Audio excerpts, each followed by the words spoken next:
On the rugged, wind-swept cliffs of Cape Marrow, the silhouette of the Old Marrow Lighthouse stood like a sentinel against the night. For over a century, its beam had cut through the fog and darkness, guiding sailors away from the perilous rocks below.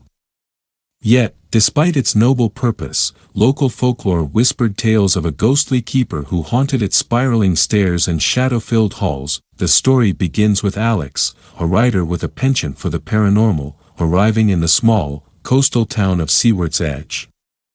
Drawn by tales of the haunted lighthouse and hoping to gather material for his next horror novel, he was unprepared for the chill that the sight of the looming tower instilled in him. The locals, tight-lipped and wary, spoke little of the lighthouse, save for warning Alex to steer clear after sunset. Ignoring their advice, Alex ventured to the lighthouse at dusk, armed with nothing but his curiosity and a flashlight. The heavy door creaked open, revealing a spiral staircase that wound its way up into darkness.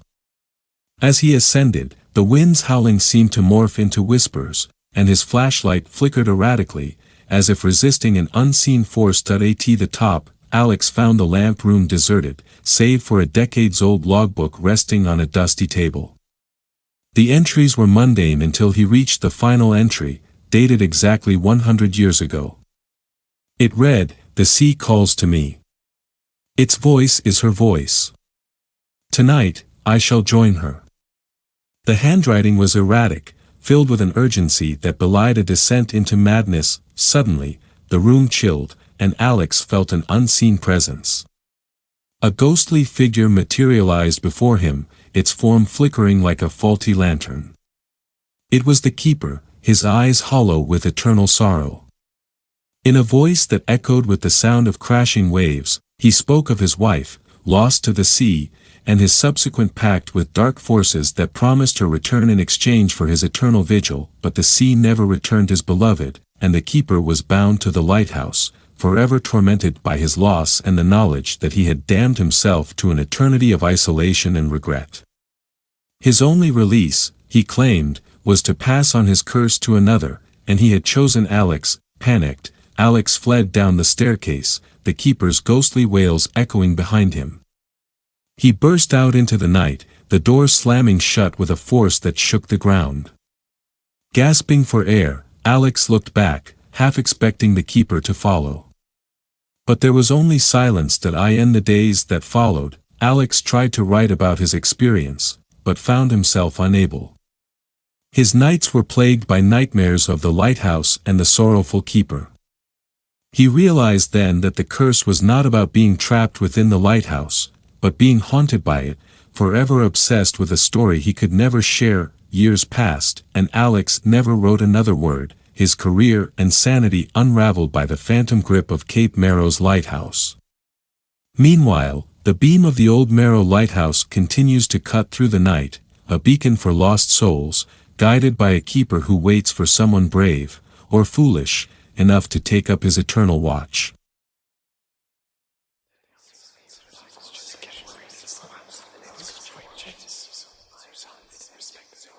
In the heart of an ancient city, obscured by the tendrils of time and the shadows of modern skyscrapers, stood the Elmsworth Gallery, a place where art whispered secrets of the past to those daring enough to listen.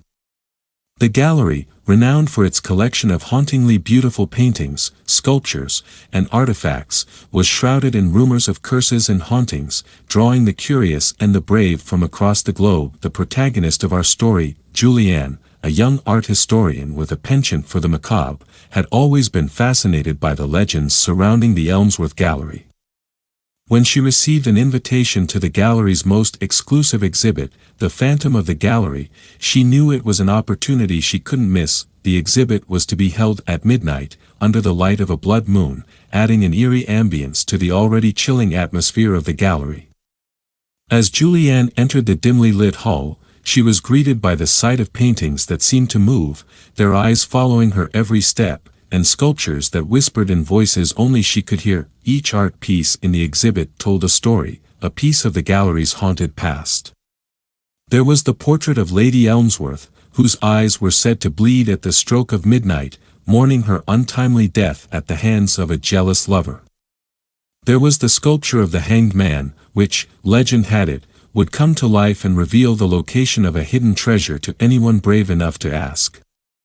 And then, there was the centerpiece of the exhibit, a painting so terrifying that it was kept under a velvet cloth, said to drive anyone who looked upon it mad with fear. As the night progressed, Julianne felt an inexplicable pull towards the covered painting. Driven by an unknown force, she reached out and pulled the cloth away, revealing the painting beneath. It was a self-portrait of the gallery's founder, Jonathan Elmsworth, his eyes dark voids that seemed to pierce into Julianne's soul. The room spun, and she could hear Jonathan's voice, accusing her of trespassing into his domain, vowing that she would never leave. Panicking, Julianne tried to run, but the gallery had changed. The walls seemed to stretch into infinity, the paintings and sculptures coming to life, enacting their haunted tales. Lady Elmsworth's portrait bled, the blood pooling on the floor and forming words that read, "Welcome to the Phantom's embrace." Just as Julianne felt she could no longer endure the terror, the gallery suddenly fell silent. She found herself standing in front of the exit, the morning sun casting light through the open door. Shaken but unharmed, Julianne stepped outside, the gallery behind her appearing serene and unchanged by the night's horrors, but Julianne was forever changed. She had witnessed the true essence of the Elmsworth Gallery, a place where art and spirits intertwined, telling their haunted stories to those brave enough to listen. And though she left the gallery that morning, part of her remained, forever a piece of the gallery's living history. The phantom of the gallery was not a ghost or a single entity but the collective energy of the art and souls that resided within the gallery's walls, reminder that art is not just to be seen, but to be experienced, in all its beautiful and terrifying glory.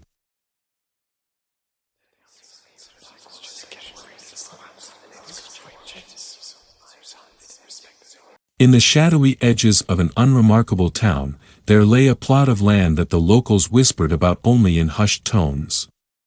This plot, shrouded in an aura of morbid curiosity, was known as the Corpse Garden. Legend had it that anything planted within its cursed soil would not only perish but transform into something ghastly and unworldly. The story begins with Elena, a curious and somewhat defiant botanist who, driven by a blend of skepticism and ambition, decided to challenge the ominous reputation of the Corpse Garden. She was new to town, her spirit unmarred by the tales that kept the children awake at night and made the adults cross the street to avoid walking by the plot. On a fog-laden evening, under the watchful eyes of the moon, Elena planted a single seed within the garden's heart. A seed she believed, in her scientific arrogance, would thrive and debunk the superstitions. However, as the nights passed, something began to stir within the garden. The seed did sprout, but not into a plant. Instead, it birthed a grotesque mimicry of life, a sapling with veins of black and leaves like leathery skin. It grew at an unnerving pace, and with each passing day, it seemed to pulsate with a vile life of its own. Elena watched, fascinated and horrified, as other objects she planted, a feather, a piece of broken glass, even a drop of her own blood, turned into twisted versions of flora, each more disturbing than the last. The garden was alive, and it was hungry. As the story unfolds, the garden's true nature begins to reveal itself. It wasn't just transforming the objects placed within its soil, it was feeding on them, drawing from them the essence of life and death, blurring the line between the two. The climax reaches its peak when Elena, driven to the brink of madness by her obsession with the garden, decides to offer herself to it, to truly understand its secrets. She digs a shallow grave and lies in it, waiting for the garden to consume her. The twist comes as Elena wakes to find herself not dead, but part of the garden itself. Her body is unchanged, but her senses are linked to every twisted creation within its bounds. She feels the pulsating hunger of the garden, its insatiable thirst for life and death. And with this realization comes the knowledge that the garden was not a curse but a sentient being, ancient and lonely, seeking companionship in the only way it knew how. The story ends with Elena, now the guardian of the corpse garden, inviting the unwary to visit, to add to its collection, ensuring that the garden would never be lonely again.